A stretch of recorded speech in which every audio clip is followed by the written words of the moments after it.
Hello student, तो हम देखने जा रहे हैं लास्ट लेक्चर, ठीक है ना। लास्ट तक पहुंच गए हम और इसके अंदर हम लोग कवर करेंगे सिस्टम ऑफ पार्टिकल और रोटेशनल मोशन।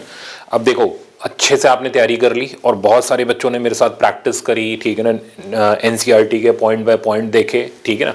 अब लास्ट मोमेंट पे आपको क्या करना है, जो भी अब आपने पूरा महीने भर में पढ़ा है, ठीक है ना। एनसीईआरटी के जो मैंने पॉइंट्स आपको मार्क करके दिए, आप देख रहे हो बहुत सारे एज इट इज पॉइंटर्स बन बन करके आपके मेजर टेस्ट और इधर उधर हर जगह आए हैं।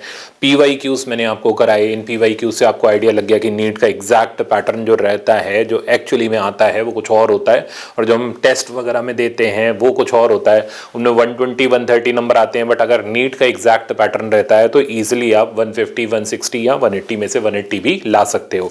तो एक्चुअली में अब आपको पूरा का पूरा आइडिया लग चुका है, ठीक है ना। अब बस आप जो लास्ट के दिन बचे हुए इनके अंदर बढ़िया से रिवीजन कर लो। रिवीजन के अंदर जो मेरे रेगुलर स्टूडेंट्स हैं, लाइव वाले स्टूडेंट है, क्लास नोट्स जरूर रिवाइज कर लेना। एनसीईआरटी के जो मैंने पॉइंटर्स मार्क कर रखे हैं वो रिवाइज कर लो, ठीक है ना। और साथ साथ में जो आपको पीवाईक्यूज कराए हैं, उसमें जो इंपॉर्टेंट मार्क कराए हैं या जिनमें आप अटके थे उनको रिवाइज कर लो। बस मेरे ख्याल से अब आप नीट का एग्जाम फोड़ दोगे। इससे ज्यादा अब आप और कुछ नहीं करना, बस अब जाकर के अब फाइनल उस दिन तबाही मचा देनी है, ठीक है ना, जिस दिन नीट का पेपर हो। तो स्टार्ट करते हैं आज का लेक्चर, ठीक है ना। देखते हैं इसको, सिस्टम ऑफ पार्टिकल और रोटेशनल मोशन को। अब देखो, सेंटर ऑफ मास में बहुत सारा पोर्शन सिलेबस से हटा दिया है, जिसमें मोशन ऑफ सेंटर ऑफ मास है, मोमेंटम कंजर्वेशन वाला, गन बुलेट, वो सारे सिस्टम हट चुके हैं। बट फिर भी कुछ एक प्रॉब्लम आपको मिल जाएंगे सेफ साइड पे रहते हुए। अच्छा, अब इसके अंदर पहले तो हम सेंटर ऑफ मास की पोजीशन निकालने का कंसेप्ट देख लेते हैं। तो फॉर्मूला सिंपल है, पॉइंट मास का अगर आप निकालोगे sigma m r by sigma m, velocity of centre of mass निकालोगे sigma m v by sigma m, और सिमिलरली एक्सेलरेशन हो गया sigma m a by sigma m. अब यहाँ पर आप देखो, ये कुछ रेगुलर शेप की बॉडीज हैं जिनके सेंटर ऑफ मास हमें याद रखने होते हैं और इन पे बेस्ड हमें प्रॉब्लम मिलेंगे। तो जैसे सॉलिड कौन है, इसका सेंटर ऑफ मास सेंटर से यहाँ से h/4 डिस्टेंस पर है। हॉलो कोन का होता है h/3 पर, ये डायरेक्ट याद रहना चाहिए। सेमी सर्कुलर रिंग का सेंटर ऑफ मास यहाँ O से 2r/π के डिस्टेंस पर है। सेमी सर्कुलर डिस्क है तो 4r/3π है। हेमीस्फेरिकल शेल यानी अंदर से खाली है तो इसका सेंटर ऑफ मास r/2 पर है। सॉलिड हेमीस्फेयर है तो 3r/8 पर है, ठीक है ना। तो ये स्टैंडर्ड रिजल्ट्स हैं जिनको डिराइव करना मना करा गया है सिलेबस में, तो हमें डायरेक्ट इनको याद रखना और इनके ऊपर बेस्ड हमें प्रॉब्लम्स देखने हैं। तो सबसे पहले हम आ जाते हैं कुछ छोटे छोटे प्रॉब्लम्स पर। जैसे पॉइंट मास का सेंटर ऑफ मास हमें दे रखे हैं 4 मासेस इन कोऑर्डिनेट पर लगे हुए, find coordinate of centre of मास। तो हम क्या करेंगे, सबसे पहले RCOM निकालेंगे। सीधे वेक्टर चाहिए सीधे वेक्टर लगा लो, या XYZ चाहिए XYZ से कर सकते हो, चॉइस आपकी है। तो सपोज करो अगर मैं x coordinate of centre of मास निकालूं तो कुछ खास नहीं, sigma mx by sigma m हमारा फॉर्मूला हो जाएगा। सिग्मा ms, अब हर एक मास का x कोऑर्डिनेट इसके साथ प्रोडक्ट लेते जाओ, तो m इंटू 1 यानी m, अगला हो गया 2m, अगला हो गया 3m, और लास्ट वाला हो गया 0, डिवाइडेड बाय टोटल मास हो गया 4m। तो x कोऑर्डिनेट सेंटर ऑफ मास का आ गया 3 2 5 और 1 6, डिवाइडेड बाय 4, इसका मतलब ये मिला 3/2m, 3/2 सॉरी, m तो कैंसिल हो गया।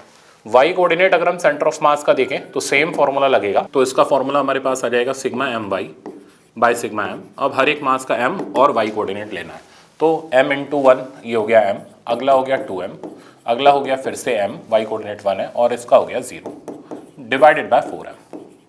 तो ये हमारे पास आ गया 1। सिमिलरली हम z कोऑर्डिनेट सेंटर ऑफ मास का निकाल लेंगे, sigma mz by sigma m करते हुए। अब हर एक मास का z कोऑर्डिनेट, तो इसका हो गया 0, नेक्स्ट हो गया m, नेक्स्ट हो गया फिर से m, ये 0 बाय 4m। तो कोऑर्डिनेट मेरे पास आ गया 1/2। तो फाइनली इस पूरे सिस्टम के सेंटर ऑफ मास के कोऑर्डिनेट है 3/2, 1, 1/2। तो मेरे ख्याल से इजीली समझ गए होंगे। अब ये एक डायग्रामेटिक प्रॉब्लम कुछ इस तरीके का भी देखने को मिल सकता है आपको पॉइंट मास के अंदर। तो यहाँ 4 मासेस इसके वर्टेक्स पर रखे गए, ठीक है ना। इनका सेंटर ऑफ मास निकालना है। पहला काम, सबके कोऑर्डिनेट लिख लो। तो ये ओरिजिन पर है तो इसके कोऑर्डिनेट हो गए 0,0, इसके कोऑर्डिनेट हो गए L,0। इसके कोऑर्डिनेट लिखने के लिए परपेंडिकुलर ड्रॉप करो, ठीक है ना।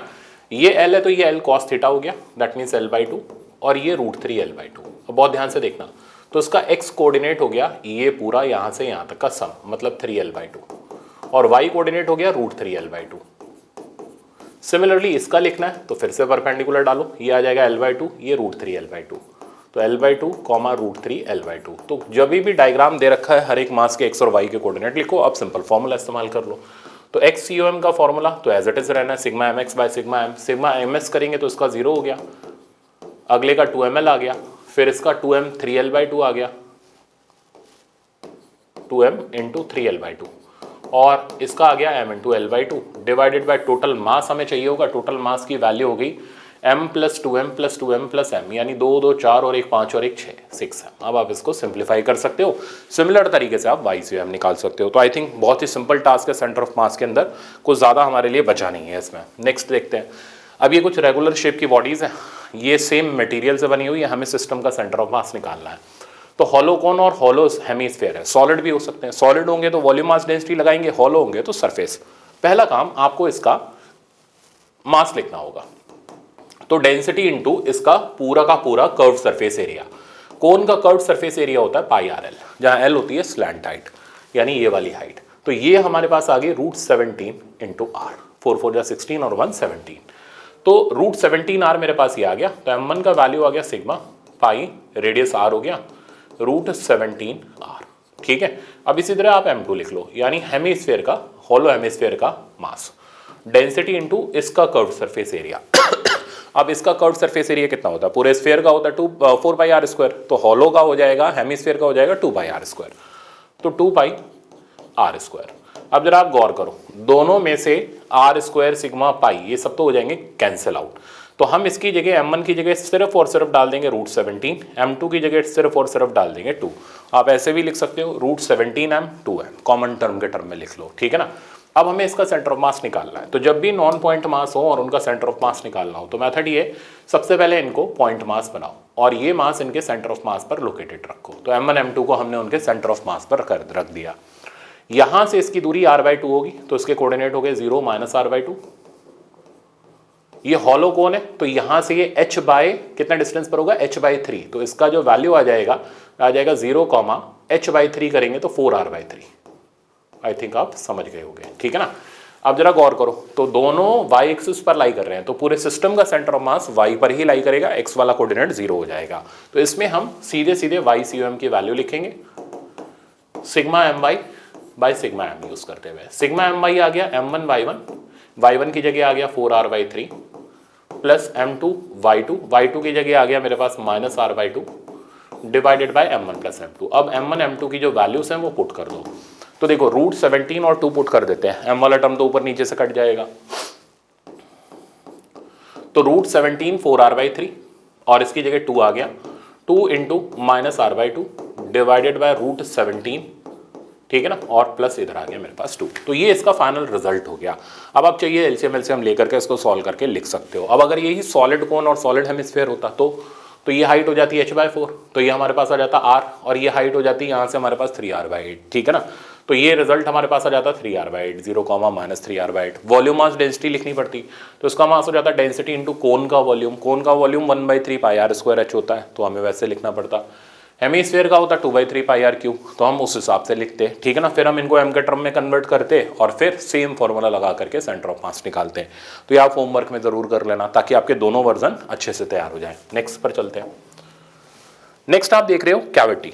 अब हमने क्या किया, एक रेगुलर शेप की बॉडी थी आपके सामने दिख रही है, इतना पोर्शन हमने रिमूव कर लिया। तो अब हमें रिमेनिंग पोर्शन का सेंटर ऑफ मास निकालना है। तो देखो कंसेप्ट क्या है, अगर हम ये कटेड पोर्शन यहाँ पर लगा दें, तो रिमेनिंग पोर्शन और कटेड पोर्शन लगाने से ओरिजिनल बॉडी का सेंटर ऑफ मास मिल जाएगा। यानी सेंटर ऑफ मास जो होगा, इसको हम ओरिजिन ले लें, तो इसको अगर हम ओरिजिन ले ले तो कंसेप्ट आपके सामने है, mr xr की वैल्यू m कटेड x कटेड के बराबर होगी। यानी कि इस पॉइंट के अबाउट जितने भी mx के प्रोडक्ट हैं, ठीक है ना, mx के जितने भी प्रोडक्ट हैं, इन सब का समेशन 0 के बराबर होगा। सिंपल एक लाइन की ट्रिक। तो जब भी इसको रिमूव करेंगे तो centre of mass line joining पर पीछे की तरफ शिफ्ट करेगा। तो x रिमेनिंग निकालने का तरीका हमारा बड़ा सिंपल सा हो गया, -m कटेड x कटेड divided by m remaining. ठीक है ना। इस टेक्निक से आप डायरेक्ट रिमेनिंग बॉडी का सेंटर ऑफ मास निकाल सकते हो। जैसे एग्जांपल आपके सामने है। अब इसमें क्या क्या चीजें लोकेट करनी है वो बताओ। देखो हमने क्या किया, इतने पोर्शन को डिस्क को रिमूव कर लिया। पहली बात तो हमें डिस्क के मास नहीं दे रखे, हमें खुद लिखने पड़ेंगे। ठीक है ना। तो कैसे लिखेंगे, डेंसिटी कंसेप्ट से, वो भी लिख लेते हैं। पहले डायग्राम के अंदर यहां से यहां तक की दूरी होगी x कटेड, ये दूरी आपको लिखनी पड़ेगी, दिस इज r/2। जब आप इतना पोर्शन रिमूव कर लोगे तो सेंटर ऑफ मास, ये ओरिजिनल बॉडी का सेंटर ऑफ मास हो गया, तो रिमेनिंग बॉडी का सेंटर ऑफ मास यहाँ कहीं पर शिफ्ट कर जाएगा, यहाँ से xr की दूरी पर। अब अगर हम दोनों को कंबाइन कर दें तो ओरिजिनल बॉडी तैयार हो जाएगी, यानी एम आर एक्स आर की वैल्यू एम कटेड एक्स कटेड के बराबर होगी। साइन कन्वेंशन से चले तो एक्स रिमेनिंग की जो वैल्यू होगी वो हो जाएगी minus M cutted X cutted by M R. जैसा मैंने बताया डेंसिटी कंसेप्ट से हम मास पुट करेंगे, तो देखते जाना कैसे पुट कर रहा हूं मैं। तो एक्स आर की वैल्यू होगी माइनस एम कटेड हो गया डेंसिटी इंटू इतने पोर्शन का एरिया, डेंसिटी सिग्मा लिख लो, एरिया हो गया pi are square by 4। I think समझ आ गया होगा। एक्स कटेड की वैल्यू पुट कर दो आर बाई 2, रिमेनिंग का मास पुट करो, टोटल मास, ठीक है ना, वो ऑब्वियसली हो जाएगा एम इंटू या तो एम ले लो या सिग्मा के टर्म में चल रहे हैं तो सिग्मा पाई आर स्क्वायर लेना पड़ेगा। तो यहां पर हम sigma pi are square minus sigma pi are square by 4, ये हो गया हमारा रिमेनिंग का मास। अब इसको सिंप्लीफाई कर लो, सिग्मा पाई ऊपर नीचे से गया तो एक्स आर का वैल्यू आ गया माइनस आर क्यूब बाई 8, ये ऊपर बचा, और इधर पे मेरे पास बचा 3/4 आर स्क्वायर।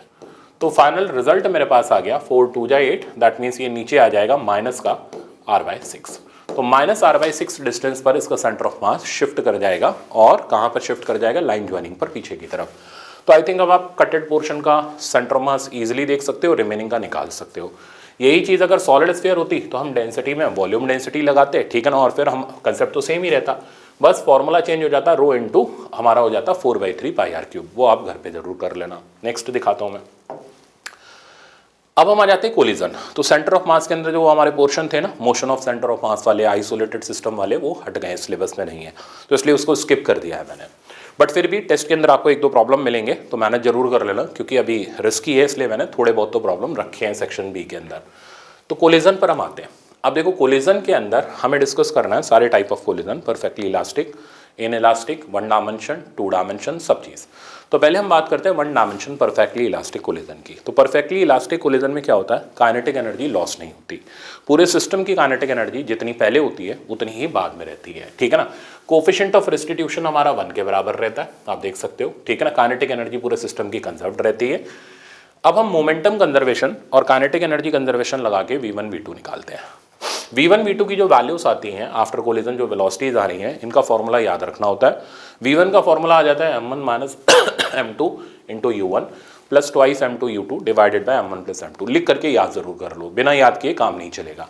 सिमिलरली V2 का ये फॉर्मूला आ जाता है। अब ये कह रहा है कि अगर m1 वाला मास u स्पीड से चल रहा हो और ये वाला ऑब्जेक्ट रेस्ट पर हो, कोलिजन के बाद इनकी स्पीड v1 v2 हो, तो कितना फ्रैक्शन काइनेटिक एनर्जी सेकंड को ट्रांसफर होगी। ध्यान रखना ये फॉर्मूला तभी है जब m2 वाला रेस्ट पर हो। अगर ये भी चल रहा हुआ तो ये फॉर्मूला वैलिड नहीं है। तो फ्रैक्शन कितना, इसकी काइनेटिक एनर्जी का कितना काइनेटिक एनर्जी का पोर्शन इसमें ट्रांसफर होगा, इसका फॉर्मूला है 1 minus m1 minus m2 by m1 plus m2 का होल स्क्वायर, ठीक है ना। ये फ्रैक्शन मैक्सिमम तब होगा जब दोनों ऑब्जेक्ट सेम मास के हो। अब आप चेक कर लो, अगर हम दोनों के मास से सेम कर दें तो ये पोर्शन कट जाएगा, फ्रैक्शन की वैल्यू 1 आ जाएगी, यानी 100% ट्रांसफर ऑफ काइनेटिक एनर्जी होगा, और होना भी चाहिए। आइडेंटिकल ऑब्जेक्ट हो, एक चल रहा हो एक रुका हुआ हो, तो सारी की सारी काइनेटिक एनर्जी इसको मिल जाती है, यानी ये रेस्ट पर आ जाएगा, ये यूज से चलना शुरू कर देगा। परफेक्टली इलास्टिक कोलिजन की प्रॉपर्टी पड़ी हुई है हम सब ने, ठीक है ना। अब इसी तरीके से 2 डायमेंशन का कोलिजन आता है, ये बहुत इंटरेस्टिंग है। 2 डायमेंशन कोलिजन के अंदर हम 2 कंसेप्ट लगाते हैं, वही मोमेंटम कंजर्वेशन और काइनेटिक एनर्जी कंजर्वेशन। तो मोमेंटम हमने x के अलोंग कंजर्व किया और y के अलोंग कंजर्व किया, इक्वेशन आपके सामने है। काइनेटिक एनर्जी स्केलर क्वांटिटी होती है, डायरेक्ट हमने कंजर्व कर दिया, ठीक है ना। अब यहाँ एक स्पेशल केस है जिसपे नीट के अंदर प्रॉब्लम बनते हैं कि एक ऑब्जेक्ट और ये दूसरा ऑब्जेक्ट, एक तो आइडेंटिकल मास के हैं, एक चल रहा है और एक रेस्ट पर है। ध्यान रखना इसी पे न्यूमेरिकल बनेगा, वरना नहीं बनेगा। तो ऐसे सिचुएशन में ऑब्लिकली टकराने पर दोनों बॉल्स म्यूचुअली परपेंडिकुलर मूव करती हैं। तो एक अगर थीटा पे गई तो दूसरी 90 माइनस थीटा पे जाएगी, ठीक है ना। अब यहां पर 3 अननोन है, v1 v2 और थीटा। कोई एक चीज वो दे देता है कोई भी एक चीज वो दे देगा।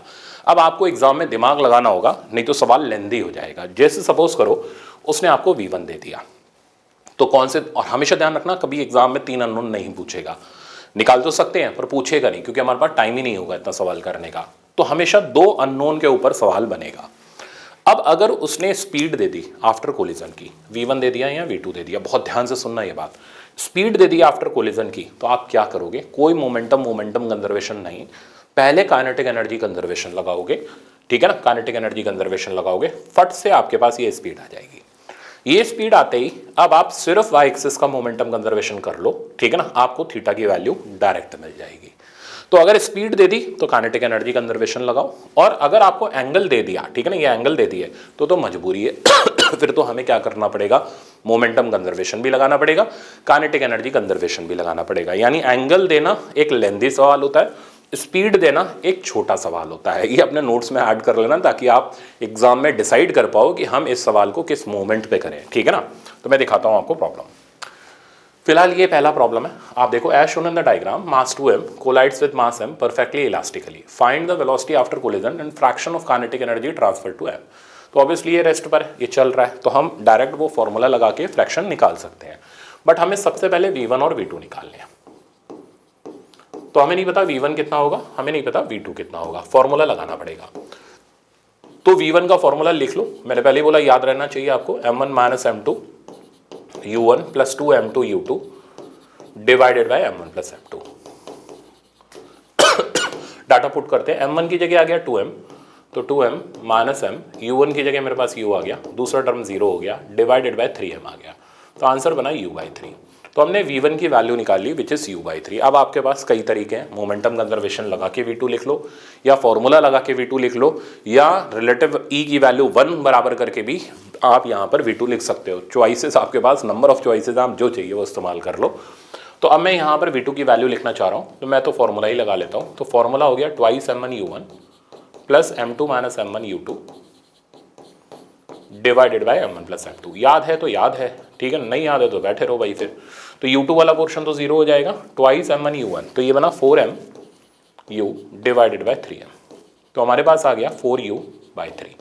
रिस्टिट्यूशन चेक कर लो सेपरेशन का वेलोसिटी हो गया 4u/3 minus u/3, that means u। Approach का वेलोसिटी हो गया u, रेशियो लेंगे तो 1 मिल जाएगा, यानी हमने आंसर बिल्कुल सही निकाला है। अब साथ साथ में ये पूछ रहा है कितना फ्रैक्शन ट्रांसफर हुआ, तो फ्रैक्शन ट्रांसफर्ड, अब हम इसका फॉर्मूला डायरेक्ट लगाएंगे। तो फ्रैक्शन ट्रांसफर निकालना चाहते हो तो 1 minus m1 minus m2 by m1 plus m2 का होल स्क्वायर, डेटा पुट कर दो इसके अंदर। तो 1 माइनस m1 माइनस m2, तो ये बना 2m माइनस m यानी m बाई 3m का होल स्क्वायर। तो फ्रैक्शन ट्रांसफर्ड की वैल्यू आ गई 8/9। तो इतना फ्रैक्शन पहले का काइनेटिक एनर्जी दूसरे के अंदर ट्रांसफर हो गया।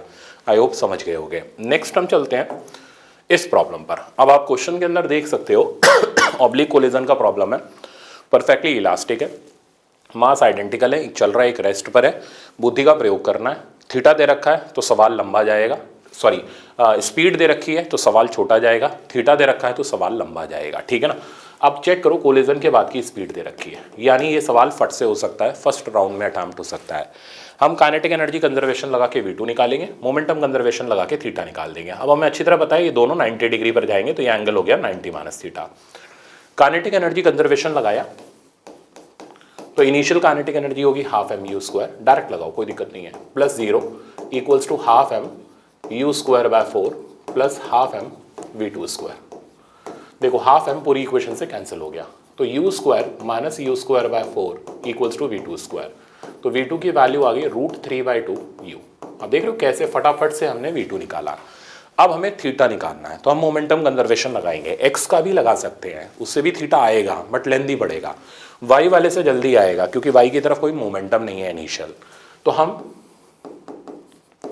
pii और pfy बराबर करते हैं। इनिशियल मोमेंटम y का 0 हो गया, फाइनल मोमेंटम इसका y की तरफ आ गया mu/2 sine theta minus mv2 sine 90 minus theta which is cos theta. आमने सामने लाओ, ठीक है ना, m से m कैंसिल हो गया, तो u/2 sine theta v2 cos theta. अब हमारा टास्क है थीटा निकालना, तो tan थीटा की वैल्यू मेरे पास आ गई v2 divided by u/2। v2 की वैल्यू डाल दो, कितनी है √3/2u, तो ये बचा हमारे पास √3। तो थीटा की वैल्यू में मिल गई इजिली 60 डिग्री मतलब ये वाली बॉल 60 डिग्री के एंगल पर जाएगी। तो ऐसे करके हम डिसाइड करते हैं एग्जाम के अंदर कि हमें सवाल कैसे करना है। अब सपोज करो एंगल दे रखा होता, तो एंगल दे रखा होता तो वेलोसिटी अननोन होती, ऑब्वियसली v1 भी अननोन होता, v2 भी अननोन होता। y का मोमेंटम कंजर्वेशन लगाते, v1 v2 का रिलेशन मिलता। समझ गए। दूसरी इक्वेशन हम यहाँ पर लगाते अपना काइनेटिक एनर्जी कंजर्वेशन, फिर एक और इक्वेशन मिलती है V1 V2 की, फिर पुट करते V1 या V2 की वैल्यू और फिर हम उसमें V1 और V2 के वैल्यूज निकालते। लेंदी हो जाता, हमेशा इस प्रॉब्लम को आप सेकंड राउंड में करना। तो इस प्रॉब्लम को रिवर्स आप घर पे जरूर कर लेना। ये 60 डिग्री ले लेना, ये 30 डिग्री ले लेना, V1 V2 अननोन ले लेना और खुद से सॉल्व करने की कोशिश करना। तरीका मैंने आपको बता ही दिया कि पहले मोमेंटम कंजर्वेशन लगेगा, फिर काइनेटिक एनर्जी कंजर्वेशन लगा करके V1 V2 के वैल्यूज आएंगे। जरूर कर लेना ताकि आप परफेक्ट हो जाओ। नेक्स्ट मैं दिखाता हूँ। नेक्स्ट आप देख रहे हो परफेक्टली इनइलास्टिक। बहुत ही सिंपल वन डायमेंशन कोलिजन होता है। परफेक्टली इनइलास्टिक कोलिजन के अंदर क्या होता है, दोनों बॉडीज स्टिक कर जाती हैं और कॉमन वेलोसिटी से चलती हैं। इसमें maximum loss of kinetic energy होता है, कोएफिशिएंट ऑफ रेस्टिट्यूशन की वैल्यू 0 होती है। अगेन फॉर्मूला बेस्ड है। कॉमन वेलोसिटी निकालोगे तो m1 u1 plus m2 u2 by m1 plus m2। Loss in kinetic energy maximum होती है, कैलकुलेट करोगे half m1 m2 by m1 plus m2 into u1 minus u2 का whole square. Straightforward formula याद रखना है। दो example, ballistic pendulum, bullet आई और इसके अंदर अटक गई तो इसका मतलब ये परफेक्टली इनइलास्टिक कोलिजन हुआ।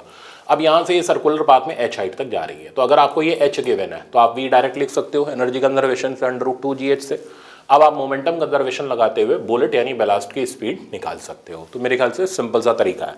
सिमिलरली ब्लॉक रफ सरफेस पर रखा हुआ है, बुलेट आई, अटक गई और ये जाकर के s डिस्टेंस पाथ रुका, ठीक है ना। अब ये s डिस्टेंस पाथ रुका तो ये स्पीड हो जाएगी √2 म्यू के जी एस, ठीक है ना, क्योंकि हमने इसमें म्यू के जी ने यहाँ पर इसको रिटार्ड कराया। थर्ड इक्वेशन लगा करके हमने v और s का रिलेशन बना लिया। मोमेंटम कंजर्वेशन लगाया, मोमेंटम कंजर्वेशन लगाने से हमारे पास यहाँ से बुलेट की स्पीड आ जाएगी। तो ये कुछ सिंपल वर्जन होते हैं जिनसे हम सवाल को कर सकते हैं। जैसे एक और चीज देखो, उसके बाद फिर एग्जांपल लेते हैं। यहाँ पर एक और वर्जन है कि स्प्रिंग कनेक्टेड है तो ब्लॉक के बीच में u1 u2 से चल रहे हैं।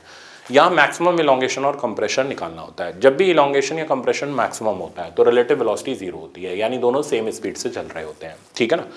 अब ये बिल्कुल परफेक्टली इनइलास्टिक जैसा ही तो हो गया। हाँ, यहाँ पर क्या हुआ, loss in kinetic energy gain in potential energy के अंदर कन्वर्ट हो गई।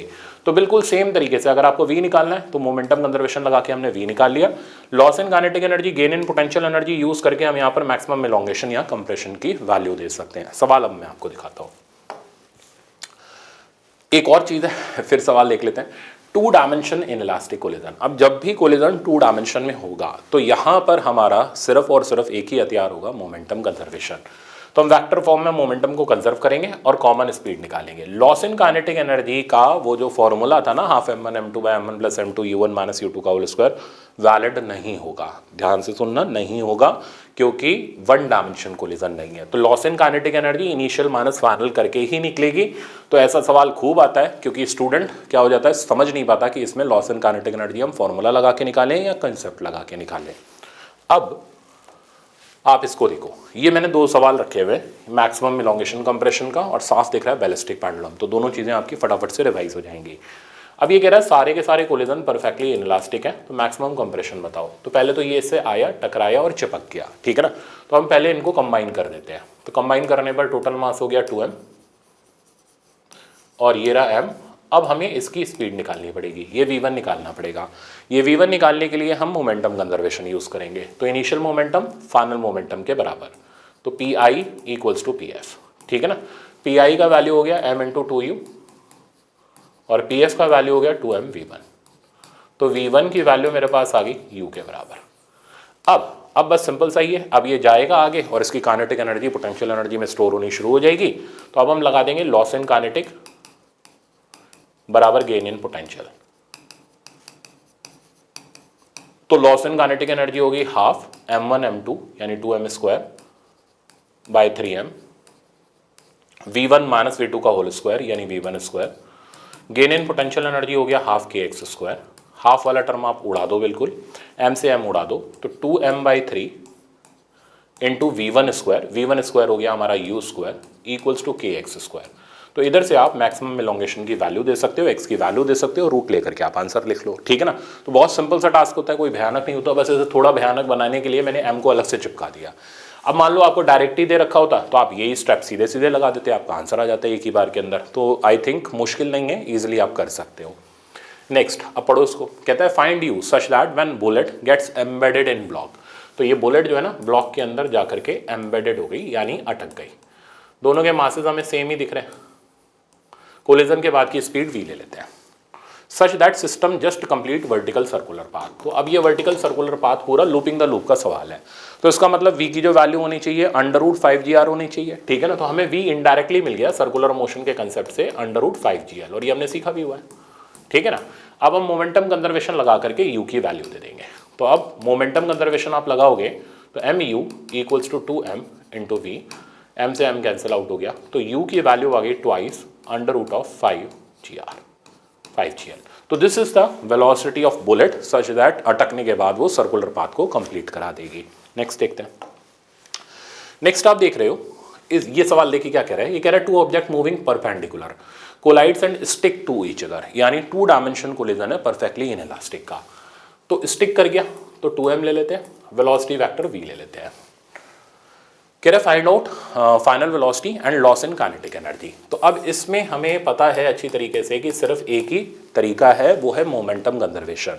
तो इनिशियल मोमेंटम वेक्टर फॉर्म में, फाइनल मोमेंटम वेक्टर फॉर्म में। इनिशियल मोमेंटम इस वाले का हो गया mu i cap plus mu j cap equals to 2mv vector. जो नहीं पता उसको एज इट इज छोड़ दो, ठीक है ना।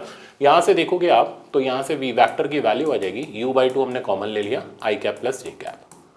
मैग्नीट्यूड चाहिए तो आप इसका मैग्नीट्यूड निकाल सकते हो। ये मैग्नीट्यूड हो गया u/2 तो कॉमन रहने दो, टाइम्स इधर √2 आ गया, यानी u/√2, ठीक है ना। तो हमने क्या किया, कोलिजन के बाद की फाइनल वेलोसिटी निकाल दी। अब ये पूछ रहा है लॉस एंड काइनेटिक एनर्जी बताओ। अब अगर आपने वो फॉर्मूला लगा दिया हाफ m1 m2 वाला, सवाल गलत हो जाएगा। वो बना है 1 डायमेंशन के लिए, ठीक है ना। तो लॉस एंड काइनेटिक एनर्जी आप निकालोगे यहाँ इनिशियल माइनस फाइनल करते हुए। इनिशियल काइनेटिक एनर्जी होगी हाफ mu² और दूसरे वाले की भी हाफ mu² ट्वाइस कर दिया। फाइनल काइनेटिक एनर्जी होगी हाफ 2m इंटू v², यानी u²/2। ये बना mu² माइनस mu²/2। तो लॉस इन काइनेटिक एनर्जी आ गया mu²/2। तो this is the value of loss in kinetic energy जो हमारा कंसेप्ट लग के निकलता है। मेरे ख्याल से समझ गए हो, बहुत सिंपल सा कोलिजन का कंसेप्ट है, कुछ खास रॉकेट साइंस नहीं है, बस बहुत केयरफुली सवाल को करना होता है कंसेप्ट लगाते हुए। नेक्स्ट पर चलते हैं। नेक्स्ट आप देख रहे हो इन इलास्टिक कोलिजन। अब जनरल कोलिजन है, ठीक है ना, यानी रेस्टिट्यूशन ना तो 0 है ना 1 है, रेस्टिट्यूशन की वैल्यू 0 से 1 के बीच में है। तो अब क्या करेंगे, ऐसे में फिर से v1 v2 निकालना है, तो ये बड़े वाले फॉर्मूला याद रखने पड़ेंगे। लॉस इन काइनेटिक एनर्जी का हमारा जनरल फॉर्मूला याद रखना पड़ेगा। अब यहाँ पर भी दिमाग लगा सकते हो, अगर कोलिजन के बाद की वेलोसिटी दे दी, एक वेलोसिटी दे दी और v2 पूछ लिया गया, ठीक है ना, तो मोमेंटम कंजर्वेशन से v2 आ जाएगा। क्यों पागलों की तरह ये फॉर्मूला लगाते घूमेंगे हम, ठीक है ना। और फिर रेस्टिट्यूशन की वैल्यू आप डायरेक्ट इससे निकाल करके दे सकते हो। जैसे एग्जाम्पल मैं आपको दिखा देता हूँ। एग्जाम्पल आप ये ले लो कि ये था हमारे पास 2m मास का ब्लॉक, U से चल रहा था, ये हमारा m मास का ब्लॉक था, रेस्ट पर था। आफ्टर कोलिजन क्या हुआ, ये 2m वाला ब्लॉक जो है ये u/2 से चलने लगा m वाले का पता नहीं कितने से चल रहा है, ठीक है ना। अब हमें एक तो v2 निकालना है और रेस्टिट्यूशन भी निकालना है। कोलिजन के बारे में कुछ नहीं दे रखा। जब कुछ ही नहीं दे रखा तो परफेक्टली इलास्टिक भी नहीं ले सकते, इनइलास्टिक भी नहीं ले सकते। हाँ, इतना जरूर कर सकते हैं, मोमेंटम कंजर्वेशन लगा सकते हैं।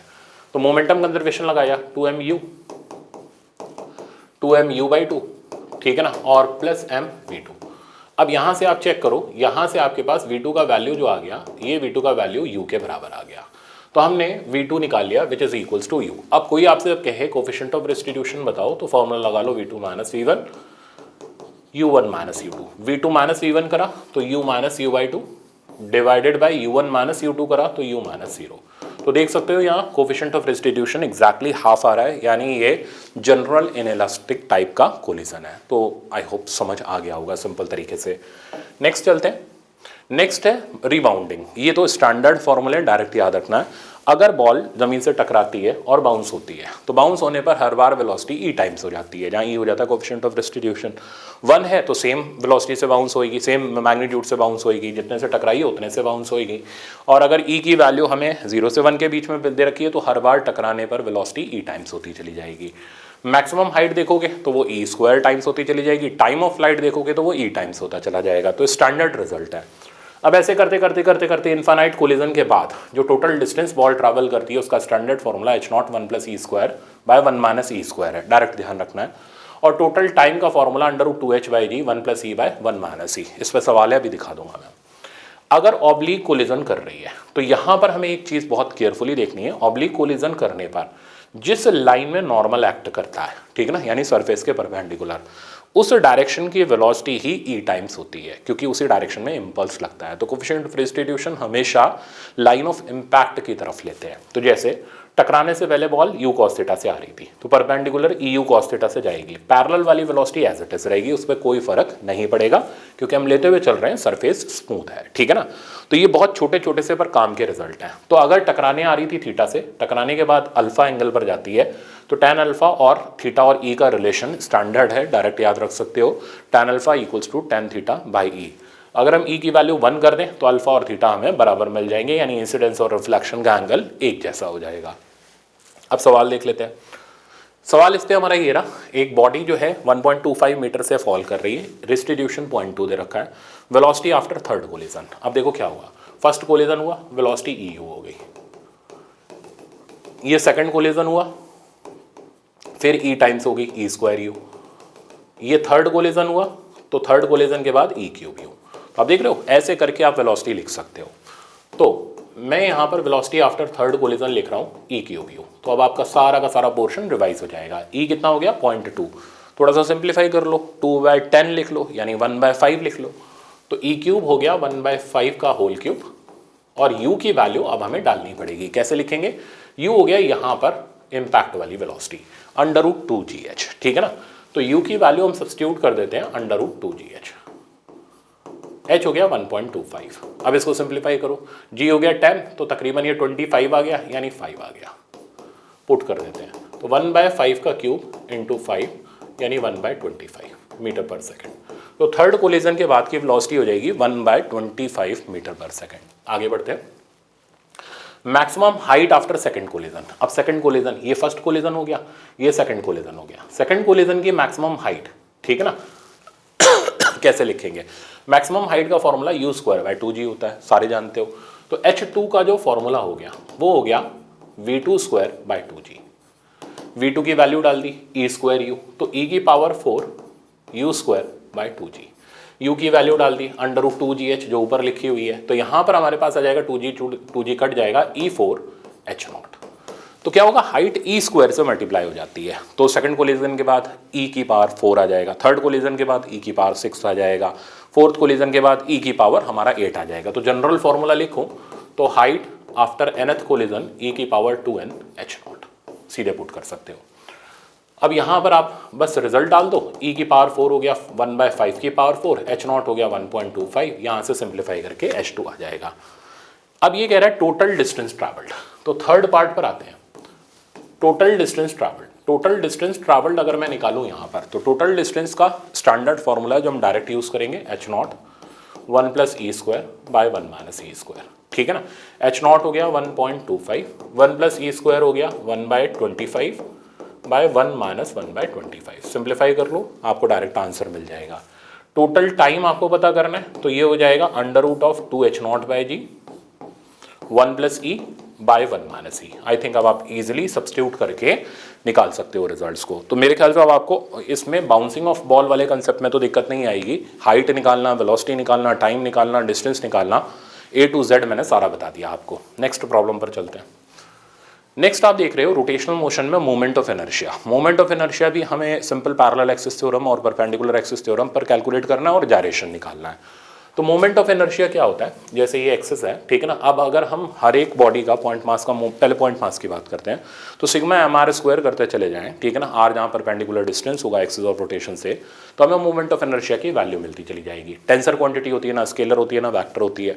एक्सिस ऑफ रोटेशन चेंज करने पर मोमेंट ऑफ इनर्शिया चेंज हो जाता है, ठीक है ना। अब जायरेशन की बात करें तो जायरेशन क्या होता है, जैसे सेंटर ऑफ मास में हम सारा का सारा मास सेंटर ऑफ मास पे रख देते हैं, वैसे ही रोटेशनल मोशन में हम क्या करते हैं, अगर सारा मास जायरेटेड डिस्टेंस पर रखें, यानी k डिस्टेंस पर रखें, तो उसका जो मोमेंट ऑफ इनर्शिया और जो बॉडी का मोमेंट ऑफ इनर्शिया वो बराबर हो जाए, तो उस डिस्टेंस को हम रेडियस ऑफ जायरेशन बोलते हैं। बताता हूँ अभी थोड़ी देर में।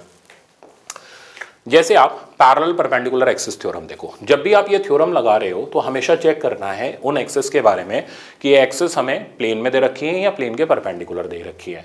जैसे प्लेन के परपेंडिकुलर वाली एक्सिस का नाम ICM है, प्लेन वाली एक्सिस का नाम ICM डैश है।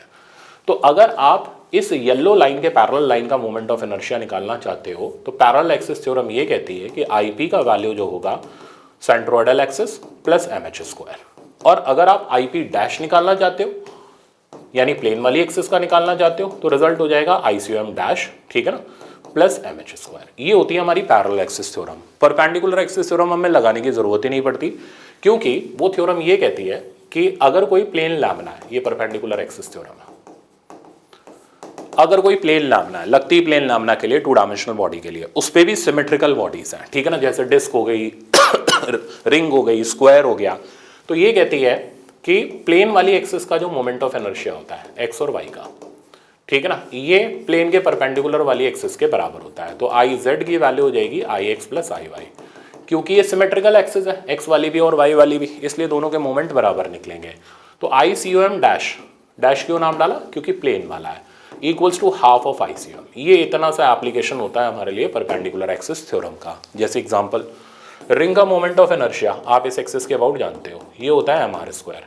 अब अगर आपको कोई कहे डायगोनल डायमीटर के अबाउट बताओ तो क्या करोगे, इसका हाफ, ठीक है ना, क्यों, क्योंकि ये दो एक्सिस हमने ले ली, परपेंडिकुलर है, आईसीएम डैश की वैल्यू हाफ ऑफ आईसीएम हो जाएगी, तो डायगोनल वाली एक्सिस का moment of inertia half M R square. इसी तरह डिस्क है आपके पास, तो डिस्क का सेंट्रोइडल एक्सिस का moment of inertia half M R square होता है। तो प्लेन वाली एक्सिस का moment of inertia ICM dash का वैल्यू हमारा हो जाएगा 1/4 एम आर स्क्वायर। अब मैं बोल रहा था आपको जायरेशन बताऊंगा, तो जायरेशन में क्या करना होता है, हम मास को के डिस्टेंस पर रखते हैं, तो रखने पर वो पॉइंट मास का मोमेंट ऑफ इनर्शिया बॉडी का मोमेंट ऑफ इनर्शिया के बराबर होता है। तो जैसे हमें पता करना है कि ये हमारे पास एक डिस्क है, ठीक है ना, इस डिस्क में ये रही सेंट्रोइडल एक्सिस, कहता है जायरेशन का डिस्टेंस बताओ, हमेशा पहले एक्सिस देख लो। तो आपने इस एक्सिस का मोमेंट ऑफ इनर्शिया लिखा, डिस्क है, हाफ एम आर स्क्वायर आ गया, आपने इसे उठा करके एम के स्क्वायर के बराबर डाल दिया, एम कटा और के की वैल्यू आ गई r/√2। तो अगर हम सारा का सारा मास r/√2 डिस्टेंस पर रखें तो जो मोमेंट ऑफ इनर्शिया होगा डिस्क का, वो हमारे इस पॉइंट मास के मोमेंट ऑफ इनर्शिया के बराबर होगा। अभी और सवाल है। अब सिमिलरली आप ये देख सकते हो, तो वही बेसिक सी चीज़ है जो मैंने यहाँ बताई हुई है। तो प्लेन वाली एक्सिस का मोमेंट ऑफ इनर्शिया परपेंडिकुलर वाली का हाफ हो जाता है, बस इतना ही हमारे लिए परपेंडिकुलर एक्सिस थ्योरम का यूज़ है। अब यहाँ कुछ स्टैंडर्ड बॉडीज दिख रही हैं आपको, ठीक है ना, जैसे आप देख रहे हो ये हमें एक डिस्क दिख रही है, इसके अबाउट निकालना है, तो हम सीधे सीधे अपना पैरेलल एक्सिस थ्योरम लगा करके निकाल सकते हैं। सिलेंडर है, सिलेंडर में सेंट्रोइडल एक्सिस का निकालना है, कॉर्नर का निकालना है, तो ये स्टैंडर्ड रिजल्ट्स हैं, इनको आप ध्यान रख लो। तो मैंने यहाँ पर दिए हुए, स्पेशली एन्यूलर डिस्क का, तो एन्यूलर डिस्क मतलब अंदर से खाली है, तो इसका मोमेंट ऑफ इनर्शिया नहीं कैलकुलेट नहीं करना, सीधे फॉर्मूला लगाना है, half M r1 square plus r2 square.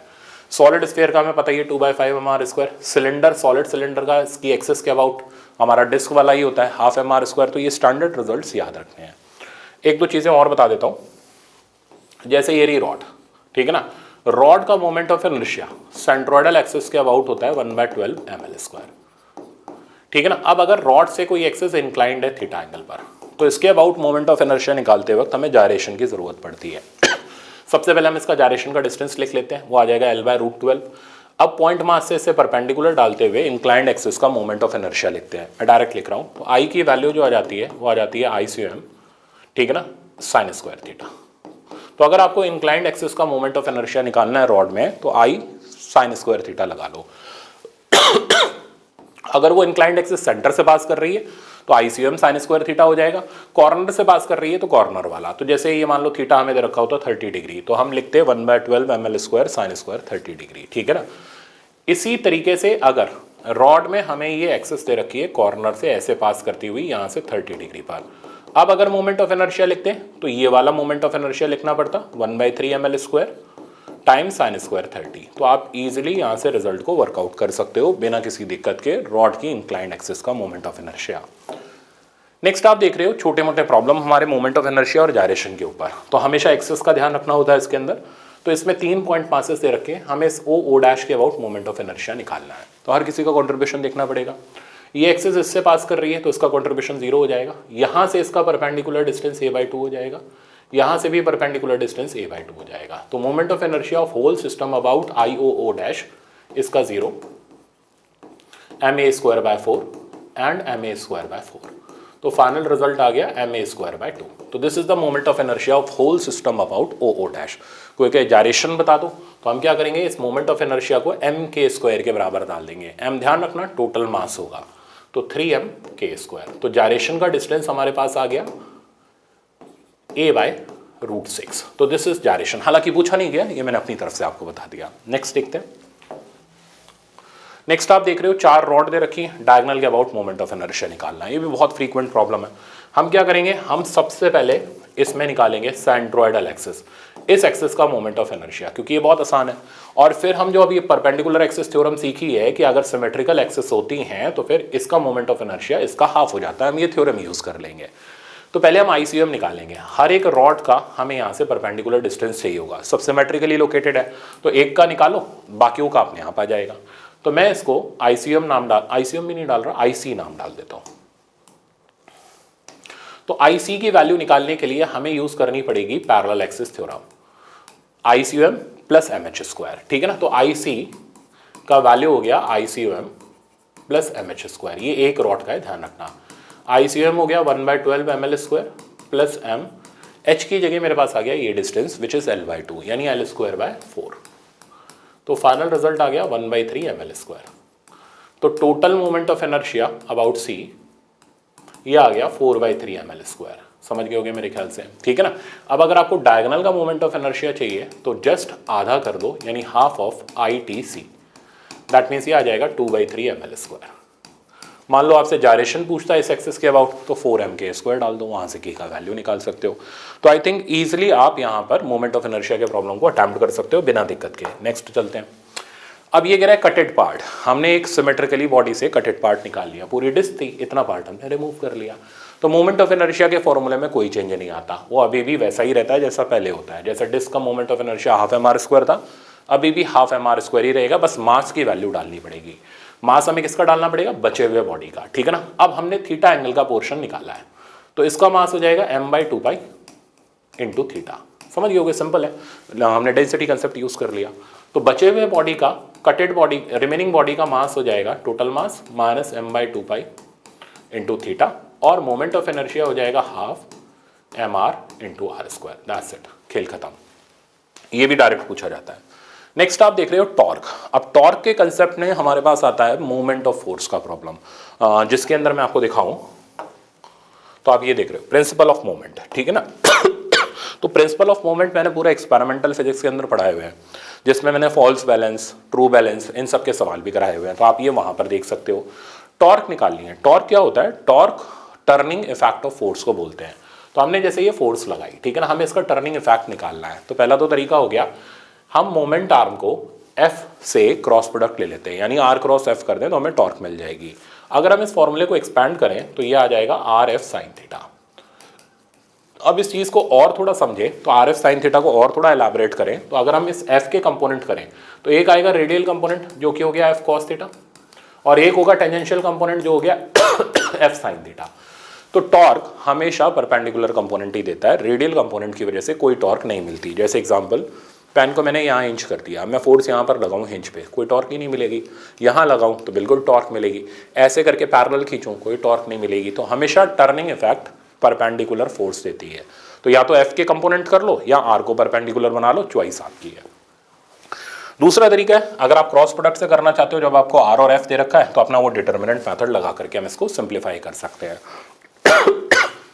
अब टॉर्क हम अच्छी तरह जानते हैं कि I अल्फा के बराबर होती है, जैसे F ma के बराबर होता है वैसे टॉर्क I अल्फा के बराबर होती है। अब अगर अल्फा कांस्टेंट है तो यहाँ हम equation of motion as it is इस्तेमाल कर सकते हैं, जैसी हमने काइनेमेटिक्स के अंदर सीखी हुई है। नेक्स्ट आप प्रिंसिपल ऑफ मूवमेंट देखो, ये मैं बस खाली बेसिक बता रहा हूँ, पूरा एक्सपेरिमेंटल फिजिक्स में हमने डिटेल से करा हुआ है। तो 2 पर्सन इधर उधर लगे हुए हैं, ठीक है ना। अब प्रिंसिपल ऑफ मूवमेंट क्या कहता है कि अगर ये बॉडी रोटेशनल इक्विलिब्रियम में है तो क्लॉकवाइज और एंटी क्लॉकवाइज टॉर्क बराबर होगी। तो इधर की टॉर्क देखें तो ये मिल जाएगी m1g_r1, इधर की टॉर्क देखें तो ये हो जाएगी m2g_r2, ठीक है ना। तो इनको हम इक्वेट करें क्लॉकवाइज और एंटी क्लॉकवाइज टॉर्क को, तो हम ये कहेंगे बॉडी रोटेशनल इक्विलिब्रियम में है। ये कहलाता है प्रिंसिपल ऑफ मूवमेंट, ठीक है ना। अब इस पे बेस्ड हमारा फॉल्स बैलेंस का सवाल होता है, मैंने जैसा बोला हमने किया हुआ है एक्सपेरिमेंटल फिजिक्स में, तो आप वहाँ देख सकते हो। नेक्स्ट पोर्शन, इसमें आता है लैडर का प्रॉब्लम। अब ये लैडर वाले प्रॉब्लम बहुत खास होते हैं, ठीक है ना, मैं आपको सिखा दूँ। तो जैसे हमने एक लैडर रखी हुई है, ऑब्वियसली रफ सरफेस के ऊपर रखी हुई है। अगर हम इस एंगल को कम करते चले जाएं, यानी लैडर को इधर खिसकाते चले जाएं, ठीक है ना, तो इसके स्लाइड करने की टेंडेंसी बढ़ती चली जाती है। तो हमसे पूछा जाता है थीटा की मिनिमम वैल्यू बता दो कि जहां ये स्लाइड करने वाली हो। तुरंत मैंने एक डायग्राम बनाया, इस तरीके से, वॉल ये स्मूथ है, सरफेस ये रफ है। अब हमें थीटा मिनिमम निकालना है, तो मैं ट्रिक निकाल के दे रहा हूं, आप इसको याद रख लेना। इस वक्त यहां से लग रहा होगा F S max. F S max की वैल्यू हम अच्छी तरह जानते हैं, ये हो गई म्यू एन। सेंटर से एक्ट कर रहा होगा एम जी, यहां से एक्ट कर रहा होगा एन, यहां से एक्ट कर रहा होगा एन डैश। क्योंकि रॉड स्टैटिक इक्विलिब्रियम में है, मतलब ना ट्रांसलेट कर रही है ना रोटेट कर रही है, मतलब नेट टॉर्क भी जीरो है, नेट फोर्स भी जीरो है। तो हम फोर्सेस को भी बैलेंस करेंगे और टॉर्क को भी बैलेंस करेंगे। सबसे पहले फोर्सेस बैलेंस करते हैं। तो ऊपर लगने वाली फोर्स और नीचे लगने वाली फोर्स बराबर हो गई, एन की वैल्यू एम जी हो गई, लेफ्ट राइट वाली बराबर कर देते हैं। तो एन डैश की वैल्यू म्यू एन के बराबर हो गई, यानी म्यू एम जी के बराबर हो गई। तो आप देख रहे हो इससे एन और एन डैश हमारे फटाफट से आ गए। अब इस पॉइंट के अबाउट हम टॉर्क बैलेंस कर लेते हैं, क्लॉकवाइज और एंटी क्लॉकवाइज। अब चेक करो, इस पॉइंट के अबाउट अगर आप टॉर्क देखोगे तो एक टॉर्क तो ये एम जी देगा, ये इसका परपेंडिकुलर डिस्टेंस हो गया। अब ये डिस्टेंस कितना हो गया, यहां से यहां तक ये L/2 हो गया, ठीक है ना। तो L/2 cos थीटा, तो ये टॉर्क आपको मिल गई कैसी, clockwise, mg L/2 cos theta. दूसरी टॉर्क ये नॉर्मल रिएक्शन दे रहा है एन डैश वाला, ये इसका परपेंडिकुलर डिस्टेंस हो गया L sin थीटा, ये एंटी क्लॉकवाइज टॉर्क हो गई। तो N dash L sin theta equals to mg L/2 cos theta. N dash की वैल्यू डाल देते हैं म्यू एम जी, तो म्यू एम जी, एल से एल कैंसिल कर दिया, इसको यहां लाओ, tan थीटा इक्वल्स टू 1/2। तो tan थीटा की 1/2 और साथ में एम जी से एम जी भी उड़ा दो, तो tan थीटा की वैल्यू आ गई 1/2 म्यू। ये आपके लिए डायरेक्ट शॉर्टकट का काम करेगा। तो जब भी लैडर वाला प्रॉब्लम आए, इस ट्रिक को ध्यान रख लेना, 1/2 म्यू, ठीक है ना, आपका प्रॉब्लम डायरेक्ट कंप्लीट होगा। तो जैसे वो कहते हैं रफ सरफेस है, म्यू की वैल्यू 0.5 है, थीटा की मिनिमम वैल्यू बता दो, कुछ नहीं करना, tan थीटा बराबर 1/2 म्यू डाला, म्यू की वैल्यू 0.5 हो गई, tan थीटा की वैल्यू 1 आ गई, यानी थीटा 45 हो गया, ऐसे खत्म। थीटा दे दे और म्यू की वैल्यू पूछे तो इन्वर्स कर लेना आप, यहाँ पे म्यू की वैल्यू हो जाएगी 1/2 tan थीटा। इस ट्रिक से क्या होगा, आप ये पूरे पंगेबाजी करने से बच जाओगे और प्रॉब्लम आपका जल्दी कंप्लीट हो जाएगा। नेक्स्ट एग्जांपल मैं आपको दिखा रहा हूँ, इसके अंदर वो ये वाला होता है। अब इस एग्जांपल को आप देखोगे तो ये मेरे पास एक रॉड है, ठीक है ना, ये भी स्टैटिक इक्विलिब्रियम का प्रॉब्लम है। ये m मास है, रॉड का मास भी m है, ये यहाँ से L/4 डिस्टेंस पर है। कहता है दोनों में टेंशन बताओ। अब यहाँ पर हमें करना क्या है, सबसे पहले फोर्सेस लगा लो। सेंटर से लगा mg, इधर से लगा mg, ठीक है ना। दोनों तरफ की टेंशन हमें अलग अलग मिलेगी, T1 और T2, ठीक। सबसे पहले फोर्स बैलेंस, क्योंकि ये जो सिस्टम है हमारा स्टैटिक इक्विलिब्रियम में, नेट फोर्स भी जीरो है और नेट टॉर्क भी जीरो है। तो फोर्स बैलेंस करोगे तो T1 + T2 2mg हो गया, कुछ नहीं मिला, बल्कि हमारा टाइम वेस्ट हो गया। तो बेहतर है टॉर्क बैलेंस कर लेते हैं। किसी एक को पकड़ो, अननोन को, वहाँ हिंज बनाओ और टॉर्क को बैलेंस करो। तो कौन कौन टॉर्क दे रहे हैं, दोनों mg दे रहे हैं क्लॉकवाइज टॉर्क, और T2 दे रहा है एंटी क्लॉकवाइज। सबसे पहले इस mg की टॉर्क लिखते हैं, तो वो हो गई mg L/2।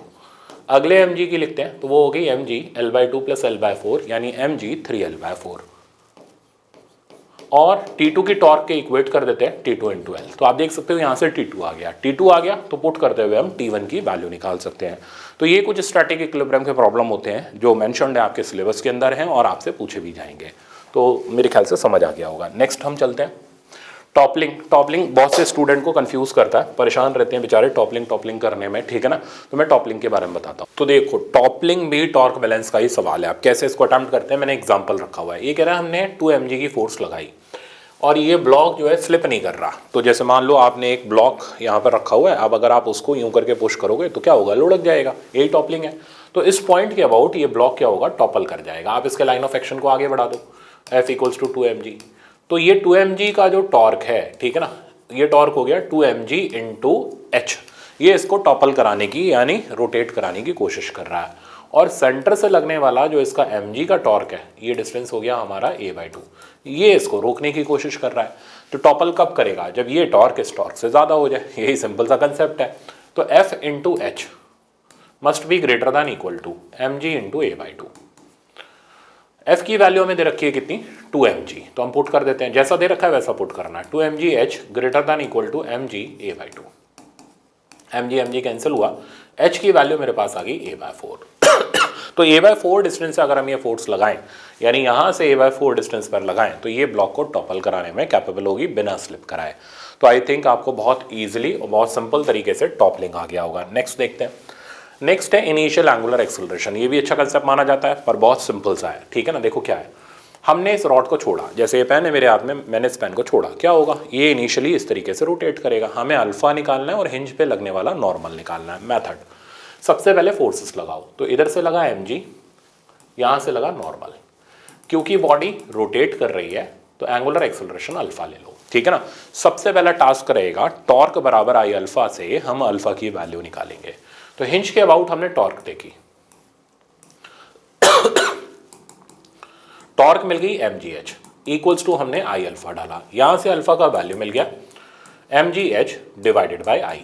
अब आपने अल्फा निकाल लिया, अब आपका दूसरा टास्क शुरू होता है। देखो किस्मत बढ़िया है तो अल्फा तक छोड़ देगा एग्जामिनर, और खराब चल रही है तो फिर आगे भी पूछेगा। अब आपसे नॉर्मल रिएक्शन पूछेगा या सेंटर ऑफ मास का एक्सेलरेशन पूछेगा। अगर ऐसा पूछे, ये इसका सेंटर ऑफ मास है, ठीक है ना, आपको अगर इसका एक्सेलरेशन पूछे तो आप a बराबर आर अल्फा से इस एक्सेलरेशन को लिख सकते हो। तो अब आप ACOM की वैल्यू लिखोगे, वो हो जाएगा h अल्फा। h अल्फा को पुट करते ही हमारे पास रिजल्ट आ जाएगा, अल्फा की वैल्यू डाल दो mgh बाय आई, तो mgh स्क्वायर डिवाइडेड बाय आई। तो this is the value of acceleration of centre of mass. Numerical अभी दिखाऊंगा। अब हम क्या करेंगे, लॉज ऑफ मोशन लगाएंगे, चलाने वाला माइनस रोकने वाला इक्वल्स टू ma। तो mg minus n equals to m times ACOM, और ACOM की वैल्यू यहाँ सब्स्टिट्यूट करते हुए हम नॉर्मल रिएक्शन हिंज पे लगने वाला निकाल लेंगे। तो ये बिल्कुल लास्ट स्टेप होती है, डिपेंड करता है एग्जामिनर आपसे कितना पूछना चाहता है। अगर उसने अल्फा पूछना है तो बहुत सिंपल सवाल है, सेंटर ऑफ मास का एक्सेलरेशन पूछना है तो भी सिंपल सवाल है, बट ये पूछना है तो ये थोड़ा सा कंसेप्ट वाला सवाल है। जैसे सवाल देखो, एक रॉड है, इसको हमने रिलीज कर दिया, कहता है अल्फा बताओ और हिंज पर लगने वाला नॉर्मल बताओ। तो आपने फट से सेंटर ऑफ मास पकड़ा, mg लगाया, ऊपर नॉर्मल लगाया, आपका सबसे पहला काम होगा अल्फा निकालना। ये दूरी होगी आपके पास l/2। तो हमने लगाया torque equals to I alpha. Torque की जो वैल्यू होगी मेरे पास, ये मिल गई mg into l/2। Moment of inertia rod का कॉर्नर वाली एक्सिस का सबको पता ही है, 1/3 ml स्क्वायर इंटू अल्फा। यहाँ से अल्फा की वैल्यू आ गई मेरे पास 3g/12। तो आप देख रहे हो कितनी ईजिली हमने अल्फा निकाल लिया। अगर हमें इसका सेंटर ऑफ मास का एक्सेलरेशन निकालना होता तो ACOM की वैल्यू हो जाएगी l/2 अल्फा, ठीक है ना। तो l/2 से इसमें मल्टीप्लाई कर दें, l से l कैंसिल आउट हो जाएगा, तो 3/4 g ACOM हो गया। अब अगर हमें फोर्स निकालनी है, n निकालना है, तो लॉज ऑफ मोशन लगाएंगे। तो mg minus n equals to MACM। तो mg minus n equals to m into 3g/4। तो यहाँ से नॉर्मल रिएक्शन की वैल्यू आ गई mg/4। तो आपने देखा पूरा का पूरा प्रॉब्लम मैंने कंप्लीट कर दिया। ये एज इट इज उठ करके आ जाता है बिना किसी मॉडिफिकेशन के। तो ये इंपॉर्टेंट प्रॉब्लम है, और वैसे मैंने बताया वही प्रॉब्लम मैं ले रहा हूँ जो एग्जाम में ज़्यादातर रिपीट होते हैं, ठीक है ना। तो आई थिंक अब आप इसकी प्रैक्टिस कर सकते हो। नेक्स्ट पर चलते हैं, ट्रांसलेशन एंड रोटेशन। यहाँ मैं ट्रिक दूंगा आपको ट्रांसलेशन और रोटेशन की, ताकि आपका अगर इसका कोई प्रॉब्लम आए आप उड़ा के चले आओ, ठीक है ना। अब देखो ट्रांसलेशन रोटेशन में क्या है, ये मास ट्रांसलेट कर रहा है, डिस्क या पुली रोटेट कर रही है। सबसे पहले इन दोनों एक्सेलरेशन का रिलेशन निकालना पड़ेगा। ये लीनियर एक्सेलरेशन है और यहाँ से टेंजेंशियल एक्सेलरेशन हो गया आर अल्फा। दोनों एक ही चीज़ के एक्सेलरेशन है तो सेम ही होंगे, यानी ए की वैल्यू आर अल्फा के बराबर हो गई। कंसेप्ट वाइज अगर हम चले तो हम यहाँ फोर्स लगाते हैं mg, यहाँ t लगाते हैं, तो इसके लिए तो लॉज ऑफ मोशन लगाते हैं, mg minus t equals to ma। a की वैल्यू यहाँ सब्स्टिट्यूट कर देते हैं, तो mg minus t equals to mr alpha, first equation. Pulley को घुमाने के लिए रिस्पॉन्सिबल है टेंशन का टॉर्क, तो टेंशन का टॉर्क जो होगा आई अल्फा के बराबर कर देते हैं। तो T इंटू आर, ये हो गया रोटेशनल मोशन का कंसेप्ट, ये हो गया ट्रांसलेशन मोशन का कंसेप्ट, ये हो गया रोटेशनल मोशन का कंसेप्ट।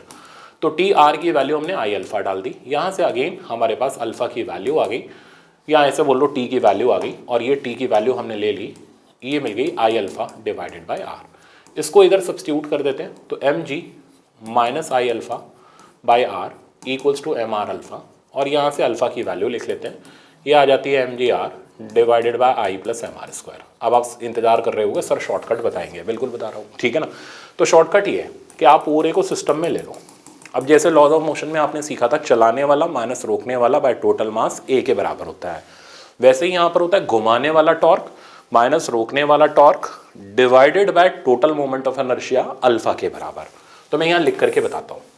तो अल्फा हो गया घुमाने वाला टॉर्क, आपने पूरा सिस्टम बना लिया, टी टी कट गया, घुमाने के लिए एम जी रिस्पॉन्सिबल है, इसका टॉर्क एक्सिस के अबाउट एम जी आर हो गया, समझ गए।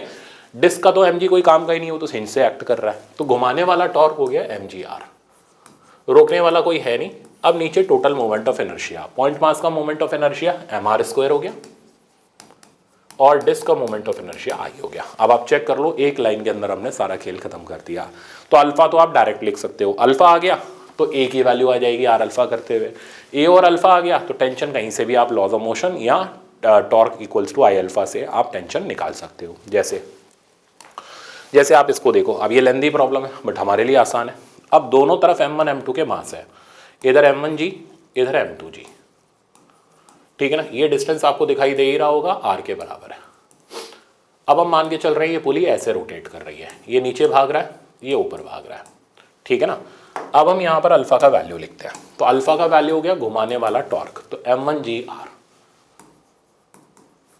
रोकने वाला टॉर्क m2gr, डिवाइडेड बाय पूरे सिस्टम का मोमेंट ऑफ इनर्शिया सेंटर के अबाउट या एक्सिस ऑफ रोटेशन के अबाउट, तो m1r² plus m2r² plus disc का मोमेंट ऑफ इनर्शिया। तो अब आप इसको इजीली कर सकते हो सिर्फ और सिर्फ एक लाइन के अंदर। ये प्रॉब्लम अब आपके लिए फूंक मारते ही खत्म हो जाएगा। तो मेरे ख्याल से ट्रांसलेशन और रोटेशन मोशन में कोई दिक्कत नहीं आनी। अब वर्क एनर्जी के कंसेप्ट को देख लेते हैं। जैसे वर्क एनर्जी में हमने पढ़ा हुआ था कि वर्क डन होता है फोर्स इनटू डिस्प्लेसमेंट, तो रोटेशनल मोशन में वर्क डन होता है torque into angular displacement, torque into theta. Power होती है वहाँ एफ डॉट वी, यहाँ टॉर्क डॉट ओमेगा होती है। तो आप यहाँ पर इन रिलेशंस को रोटेशनल मोशन के लिए यूज करके वर्क एनर्जी निकाल सकते हो, कंसेप्ट लगा सकते हो।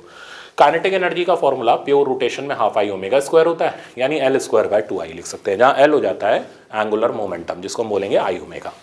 वर्क एनर्जी थ्योरम भी सेम है, टोटल वर्क डन जितने भी फोर्सेज हैं सबके वर्क डन का sum change in kinetic energy के बराबर होता है। एजेंट नहीं है, नॉन कंजर्वेटिव नहीं है, तो मैकेनिकल एनर्जी कंजर्वेशन लगाएंगे। तो same concept as it is यहाँ वर्क एनर्जी के लगते हैं। अब आप इसको देखो, एंगुलर मोमेंटम एंड कंजर्वेशन बहुत इंपॉर्टेंट है, मेंशन भी है कि इसके एग्जांपल्स आपके एग्जाम में आने हैं। तो एंगुलर मोमेंटम, पहले पॉइंट मास का एंगुलर मोमेंटम लिखते हैं। एंगुलर मोमेंटम का फॉर्मूला हो गया r×p। अगेन निकालने का तरीका हो गया कि v के कंपोनेंट करो, जो कंपोनेंट परपेंडिकुलर होगा r के वही एंगुलर मोमेंटम में कंट्रीब्यूशन करेगा। तो ये जो परपेंडिकुलर कंपोनेंट है यही कंट्रीब्यूट करेगा, पैरेलल वाला कंपोनेंट रेडियल कंपोनेंट का कोई कंट्रीब्यूशन नहीं होगा एंगुलर मोमेंटम में। तो एंगुलर मोमेंटम का फॉर्मूला हो गया, मेरे से पूछोगे तो परपेंडिकुलर डिस्टेंस इनटू p या r इनटू p परपेंडिकुलर, कोई भी एक चीज आप लगा सकते हो। जैसे अब अगर नॉन पॉइंट मास है, ये नॉन पॉइंट मास है, डिस्क है, स्फीयर या कुछ भी है, ये ट्रांसलेट कर रहा है, आपको इसका एंगुलर मोमेंटम इसके अबाउट निकालना है। आपने इसको पॉइंट मास बनाया, सेंटर पर रख दिया, अब ये पॉइंट मास बन चुका है, mv इसका लीनियर मोमेंटम है, r इसका परपेंडिकुलर डिस्टेंस है, तो एंगुलर मोमेंटम o पॉइंट के अबाउट हो गया इसका mvr। अब मान लो बॉडी रोटेट कर रही है, तो ऐसे एंगुलर मोमेंटम को बोलते हैं स्पिन एंगुलर मोमेंटम, और फॉर्मूला हो जाता है आई स्पिन इंटू ओमेगा, जहाँ आई स्पिन हो जाता है स्पिनिंग एक्सिस के अबाउट मोमेंट ऑफ इनर्शिया। अब जैसे ये बॉडी है, ट्रांसलेट भी कर रही है, रोटेट भी कर रही है, तो इसके पास दोनों तरीके के एंगुलर मोमेंटम होंगे, ट्रांसलेशन वाला भी तो रोटेशन वाला भी। ट्रांसलेशन वाला एंगुलर मोमेंटम पॉइंट मास बनाया, mv इसका लीनियर मोमेंटम हो गया, परपेंडिकुलर डिस्टेंस r हो गया, तो ये मिल गया हमें mvr।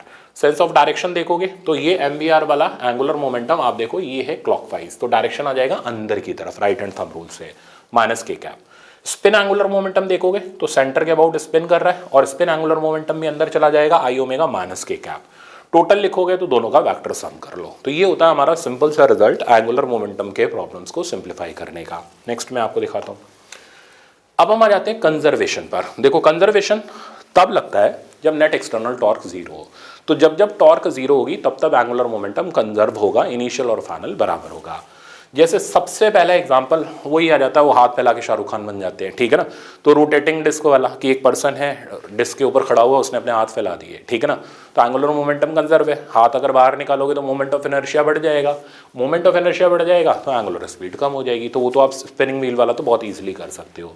मैंने यहाँ कुछ स्पेशल एग्जाम्पल रखे हैं, जैसे कोलैप्स ऑफ 2 डिस्क। तो ये दोनों डिस्क हैं, आपस में कोलैप्स करी, रगड़ने पर इनमें फ्रिक्शन लगा, बट दोनों की टॉर्क एक दूसरे को कैंसिल कर गई, ठीक है ना, एक क्लॉकवाइज एक एंटी क्लॉकवाइज।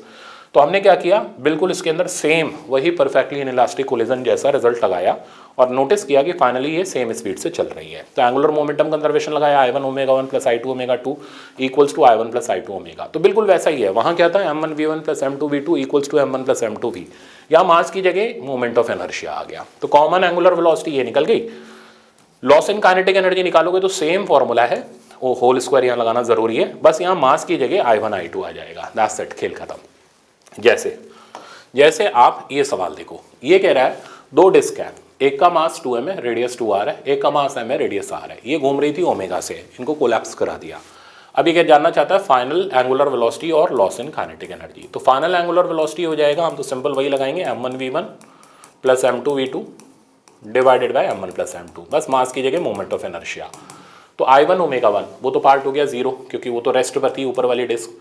I2 ओमेगा 2 इसका मोमेंट ऑफ इनर्शिया हो गया, डिस्क है और सेंट्रोइडल एक्सिस है, तो half into 2m into 2r का होल स्क्वायर यानी 4r square into omega divided by I1 plus I2, तो half mr square plus half 2m into 4r square.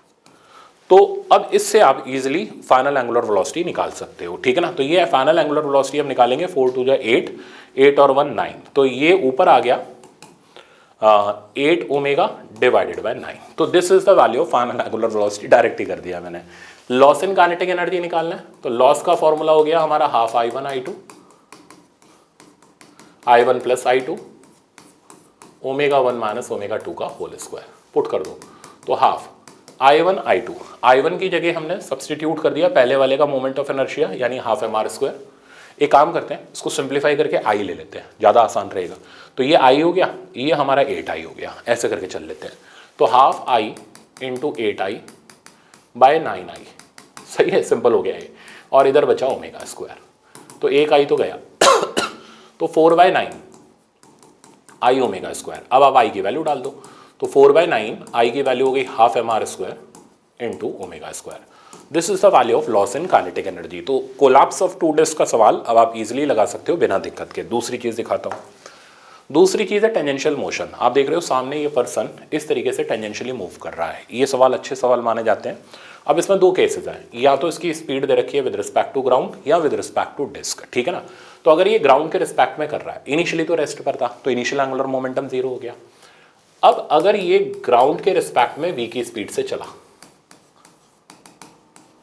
ठीक है, तो डिस्क पीछे रिकॉइल करेगी ओमेगा से। हम क्या करने वाले हैं, एंगुलर मोमेंटम कंजर्वेशन लगाएंगे। लगाते वक्त खास ध्यान रखना है कि वेलोसिटी ग्राउंड के रिस्पेक्ट में ही होनी चाहिए। इनिशियल एंगुलर मोमेंटम 0 हो गया। फाइनल, अब फाइनल हम पर्सन का देखते हैं और डिस्क का देखते हैं। पर्सन का हो गया mvr, ठीक है ना, पॉइंट मास लेते हुए चल रहे हैं। डिस्क का हो गया माइनस I ओमेगा, तो ओमेगा की वैल्यू हो गई हमारे पास mvr डिवाइडेड बाय I। ये तब रिजल्ट है जब v ग्राउंड से देखा गया है। दूसरा, जब हमें रिलेटिव वेलोसिटी गिवन हो। अब रिलेटिव वेलोसिटी गिवन है तो हम कैसे करेंगे, बहुत ध्यान से देखना। यानी ये पर्सन v रिलेटिव की वेलोसिटी से चल रहा है, डिस्क पीछे ओमेगा से रिकॉइल कर रही है। आपका सबसे पहला काम होगा पर्सन की वेलोसिटी लिखना विद रिस्पेक्ट टू ग्राउंड। तो पर्सन की जो वेलोसिटी होगी वो होगी रिलेटिव वेलोसिटी प्लस रिकॉइल की वेलोसिटी प्लस डिस्क की वेलोसिटी, ठीक है ना। इन दोनों का वेक्टर सम ले लो, या फिर आप सिंपली क्या कर सकते हो, इनको साइन कन्वेंशन के साथ लिख लो। तो जैसे इस पॉइंट पर डिस्क की वेलोसिटी होगी पीछे की तरफ r ओमेगा, तो पर्सन की वेलोसिटी हो जाएगी v relative minus r omega. तो this is the actual velocity of person with respect to ground. चाहिए तो आप रिलेटिव का फॉर्मूला लगा के भी लिख सकते हो। अब आप Li इक्वल्स टू LF लगाओगे, Li 0 हो जाएगा, LF में पर्सन का हो जाएगा mvp इंटू r, डिस्क का वही सेम I ओमेगा। vp की वैल्यू डाल दो जो मैंने आपको बताई हुई है, तो m times v relative minus r omega times r minus I omega. यहाँ से ओमेगा की वैल्यू आ जाएगी mv relative r divided by mr square plus I। तो ये एंगुलर वेलोसिटी निकालने के दो केसेस हो गए, जब ग्राउंड से दे रखी हो वेलोसिटी या रिलेटिव दे रखी हो। रिलेटिव दे रखी है तो एक्चुअल वेलोसिटी लिख लो, रिलेटिव का फॉर्मूला लगा के फिर एंगुलर मोमेंटम कंजर्वेशन लगा लो। इसी तरीके से अगर हमें ये एग्जांपल दे रखा है रेडियल मोशन का, रेडियल मोशन का एग्जांपल बहुत इंपॉर्टेंट है। ये डिस्क ओमेगा से घूम रही थी, ठीक है ना, डिस्क ले लो या रिंग ले लेते हैं। ये रिंग ओमेगा से घूम रही थी, m मास था, रेडियस r था। हमने क्या किया, दो ऑब्जेक्ट डायगोनली अपोजिट आकर के लगा दिए, ठीक है, m का और इधर भी m का। अब ये कहता है नई एंगुलर वेलोसिटी बता दो, तो क्या करेंगे, एंगुलर मोमेंटम कंजर्वेशन ही लगाएंगे। Li equals to LF, Li की वैल्यू हो गई I1 ओमेगा 1, LF में अभी चुपचाप से लिख दे रहा हूँ I2 ओमेगा 2, ठीक है ना। I1 में आ गया हमारा रिंग का moment of inertia centroidal axis के about which is mr square omega. I2 में आ गया रिंग का mr स्क्वायर और दोनों पॉइंट मासेस का 2mr square into omega dash, यहाँ से आप ओमेगा डैश निकाल सकते हो। तो आई थिंक अब कोई इसमें दिक्कत नहीं होनी चाहिए। इसी तरीके के प्रॉब्लम आपके एग्जाम में मिलते हैं, आपको एंगुलर मोमेंटम कंजर्वेशन के, ईजिली एक्सेसिबल है, ईजिली कर सकते हो। कोई पर्सन बाहर से अंदर आया, अगेन एंगुलर मोमेंटम कंजर्वेशन लगा करके इनिशियल फाइनल एंगुलर वेलोसिटी निकालो। बाहर से अंदर आएगा तो मोमेंट ऑफ इनर्शिया कम होगा, एंगुलर वेलोसिटी बढ़ेगी। अंदर से बाहर जाए, वही शाहरुख खान वाला, ठीक है ना, अंदर से बाहर जाएगा तो मोमेंट ऑफ इनर्शिया बढ़ेगा, एंगुलर वेलोसिटी कम होगी। I1 ओमेगा 1 I2 ओमेगा 2 लगा के ओमेगा लिख सकते हो। नेक्स्ट, अब हम आ जाते हैं रोलिंग। देखो रोलिंग वैसे मेंशन तो नहीं है, बट फिर भी सेफ साइड पे रहते हुए पढ़ते हुए जरूर चल लेते हैं। रोलिंग क्या होता है? एक स्पेशल टाइप का ट्रांसलेशन। तो इसमें हम बॉडी को ट्रांसलेट करा रहे हैं और इसमें हम बॉडी को रोटेट करा रहे हैं। स्पेशल टाइप का ट्रांसलेशन रोटेशन होता है, तो हम दोनों को मिक्स कर देते हैं such that point of contact relatively rest पर आ जाए। तो ऐसे मोशन को रोलिंग बोलते हैं। तो मैं इसका डायग्राम यहाँ बना रहा हूँ ताकि आप कंसेप्ट समझ पाओ। तो हमने दोनों मोशन को मिक्स कर दिया। तो रोलिंग के अंदर बॉडी ट्रांसलेट भी कर रही होती है, रोटेट भी कर रही होती है, यानी हर एक पॉइंट के पास दो वेलोसिटी होती है। जैसे टॉप पॉइंट के पास चलते हैं तो ट्रांसलेशन वाली वेलोसिटी और आर ओमेगा, इस पॉइंट के पास चलते हैं ट्रांसलेशन वाली वेलोसिटी और आर ओमेगा, इस पॉइंट के पास आते हैं ट्रांसलेशन वाली वेलोसिटी और आर ओमेगा, सिमिलरली इधर ट्रांसलेशन वाली वेलोसिटी और आर ओमेगा। अब आप देख रहे हो ये पॉइंट ऑफ कॉन्टैक्ट है। ये रेस्ट पर कब आएगा? जब नेट वेलोसिटी जीरो हो जाए इसकी, यानी v equals to R omega हो गया। v equals to R omega मिलते ही आप कहीं की भी रिजल्टेंट वेलोसिटी निकाल सकते हो। जैसे इधर की रिजल्टेंट वेलोसिटी निकालोगे तो √2v हो जाएगा, दोनों बराबर हो गए। इधर की निकालोगे 2v हो जाएगा, इधर की √2v हो जाएगा। तो टॉप मोस्ट पॉइंट की वेलोसिटी जो हो जाती है वो डबल हो जाती है रोलिंग मोशन के अंदर। अब मान लो आपको किसी एंगल पर पूछे तो यार उसमें एंगल में कोई परेशानी वाली बात तो है ही नहीं। तो मान लो आपसे वो जानना चाह रहा है कि यहाँ से 30 डिग्री पे वेलोसिटी बता दो, बिल्कुल बताएंगे। v ये रहा, आर ओमेगा ये रहा, इसको एक्सटेंड कर दो। ये एंगल हो गया हमारा 30 डिग्री, ये हो गया 60 डिग्री। रिजल्टेंट का फॉर्मूला लगा लो, आर ओमेगा भी v के बराबर है। तो v नेट हो गया √a² plus b² plus 2ab cos theta. तो आई थिंक ईजिली आप फॉर्मूला लगा करके सॉल्व कर सकते हो। तो एक तो कंसेप्ट ये हो गया, इस पर आपका सवाल रह सकता है। नेक्स्ट आप देख रहे हो रोलिंग के अंदर हमारे स्टैंडर्ड फॉर्मूले होते हैं, ठीक है ना। वो फॉर्मूले मैं आपको बता देता हूँ कि अगर बॉडी रोल कर रही है तो ट्रांसलेशनल काइनेटिक एनर्जी भी होगी, रोटेशनल काइनेटिक एनर्जी भी होगी। के टर्म में आप चलते हो, के रेडियस ऑफ जायरेशन होता है। अब ये जो k/r का फैक्टर है इसको मैं गामा बोल देता हूँ, मोमेंट ऑफ इनर्शिया का कोफिशिएंट, ठीक है ना। तो जैसे डिस्क के लिए गामा की वैल्यू होगी 1/2 और k/r की वैल्यू होगी वही सेम, k/r वही बुक के अंदर लिखता है, मैं उसको गामा के टर्म में लिख देता हूँ। तो translation kinetic energy ½ mv², rotational kinetic energy gamma ½ mv²। तो टोटल काइनेटिक एनर्जी होगी इन दोनों का सम। फ्रैक्शन निकालोगे ट्रांसलेशन बाय नेट का तो आप यहाँ से इजीली कर सकते हो 1/1 प्लस गामा। रोटेशन का निकालोगे गामा/1 प्लस गामा। गामा वाला रिजल्ट हमेशा आसान रहता है क्योंकि गामा की वैल्यू फटाक से हमें याद होती है instead of radius of gyration. जैसे कोई कहे डिस्क के लिए बताओ, तो डिस्क का गामा कितना हो गया? डिस्क के लिए पहले मोमेंट ऑफ इनर्शिया कितना हो गया? ½ mr²। गामा क्या हो गया? वो कोफिशिएंट ½। तो आपको डिस्क के लिए ये फ्रैक्शन बताना है तो गामा की जगह ½ डाल दो, खत्म। सॉलिड स्फीयर के लिए बताना है 2/5 डाल दो, हॉलो स्फीयर के लिए बताना है 2/3 डाल दो। ऐसे करके आप प्रॉब्लम को खत्म कर सकते हो। तो एक तो ये टाइप हो गया।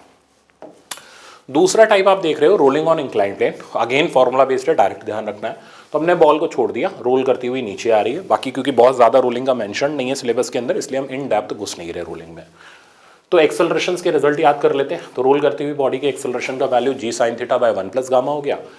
फ्रिक्शन फोर्स का value gamma mg sin theta by 1 plus gamma हो गया। Minimum coefficient of friction necessary for rolling gamma tan theta by 1 plus gamma हो गया। और अगर हम यहाँ पर वेलोसिटी निकालें एनर्जी कंजर्वेशन लगा के तो √2 gh बाय 1 प्लस गामा। तो ध्यान रखना वेलोसिटी हाइट के ऊपर डिपेंड करती है, लेंथ ऑफ इंक्लाइन के ऊपर नहीं। तो अगर हम एक बॉडी को सेम हाइट से छोड़ें, ठीक है ना, इंक्लाइंड अलग अलग रखें, तो सबकी वेलोसिटी जो निकलेगी ना v1 v2 v3 ये तीनों के तीनों हमें बराबर मिलेंगे क्योंकि हाइट इसमें सेम है, बॉडी भी सेम है तो गामा सेम हुआ। तो ये स्टैंडर्ड फॉर्मूले होते हैं, ठीक है ना। टाइम का भी ये एज इट इज आपको ध्यान रखने हैं ताकि अगर बाई चांस इन पे कंसेप्चुअल आ जाए तो आप कर लो। नेक्स्ट इसके अंदर आप देख रहे हो रोलिंग और स्लाइडिंग का कंसेप्ट। स्लाइडिंग में क्या होता है, कोई यहाँ पर सरफेस स्मूथ होता है, कोई फ्रिक्शन लगता नहीं, गामा वाला पार्ट 0 हो जाता है। तो रोलिंग में अगर एक्सेलरेशन है हमारा g sin theta upon 1 plus gamma, तो स्लाइडिंग में एक्सेलरेशन हो जाएगा सिर्फ और सिर्फ g sin थीटा। रोलिंग में velocity √2 gh by 1 plus gamma, तो स्लाइडिंग में √2 gh हो जाएगी वेलोसिटी। एक्सेलरेशन मैंने आपको बता ही दिया। टाइम निकालने का तरीका ये रहा, बस खाली गामा को 0 पुट कर दो, आपका स्लाइडिंग का रिजल्ट आ जाएगा। तो ये पूरा का पूरा आपका रोटेशनल मोशन का रिवीजन था, जिसमें जो कंसेप्ट हमें सिलेबस में दे रखे थे हमने उसको डिटेल में डिस्कस कर लिया। फिर भी कुछ और पोर्शन हमने कवर करे ताकि एक बार हम सेफ साइड पे रहें। तो अब इसको अच्छे से रिवाइज कर लेना, फिर आप टेस्ट की तरफ चलना। Thank you so much.